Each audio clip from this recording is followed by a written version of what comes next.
It's 6:30. Good morning, I'm Ian Crouch with Hunter News. The forecast heavy rain has hit the Hunter, but there are no reports of any damage at this stage. Sydney copped the worst of it last night, with the SES called out to more than 1,200 jobs as heavy rain and gale force winds lashed the city and suburbs. Most of the rain here has been confined to coastal areas, with the main band of rain currently offshore from Nora Head. A severe weather warning is still current for the Hunter. A 3-month-old boy and his parents have been found in Queensland after they disappeared from their home in the Hunter. They were reported missing yesterday by relatives at Lake Macquarie after displaying erratic behaviour.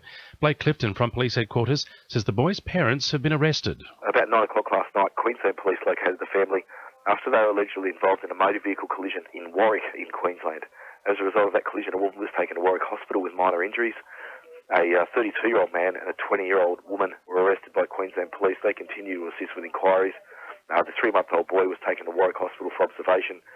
Police are thanking the media and the public for their help. 2 corrective services officers have been charged with sexually assaulting a male inmate at Cessnock Jail. The Herald reports the pair allegedly assaulted the 34-year-old prisoner in December last year while using force to search him for contraband. AGL has released details of how Gloucester residents will be affected by noise from its coal seam gas project. The company has reconsidered its decision to not provide the report to community advocates, saying it will use a number of noise mitigation measures to try and reduce the impacts.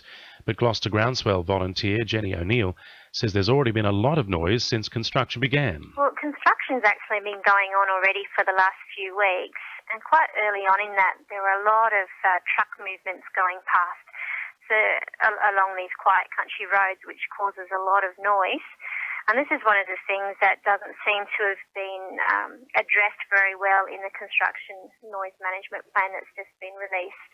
Newcastle Councillor Brad Luke has thrown his hat in the ring for the Lord Mayoral by-election next month. He's running as an independent and will step down as the local Liberal Party branch president.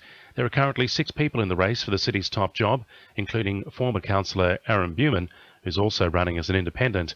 Nominations close at midday today. A new online survey has been released in the Hunter to help parents deal with the challenges of teenage alcohol use. The survey from the University of Newcastle and Hunter New England Health will be used to develop programs so parents with teenagers know how to approach the issue of drinking.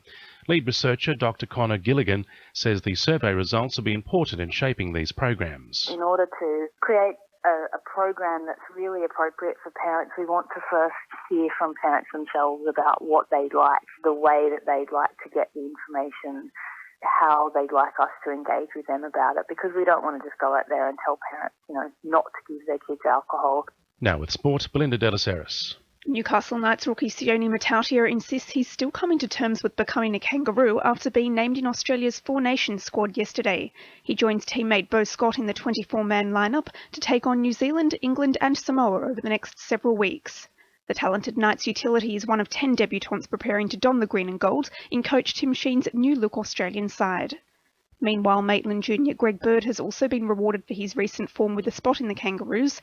It caps off a stellar season for the 5'8", who captained the Prime Minister's 13 to a 34-16 victory against Papua New Guinea over the weekend. And former Maitland Rams Simon Orchard has been named in the Australian men's hockey squad to play India at next month's 4-test series in Perth. The selection is set to boost Orchard's chances of vying for his 3rd Champions Trophy when the Aussies again clash with India in December. That's Sport, I'm Belinda Delas Harris. 2 NURFM News Time 26 to 7.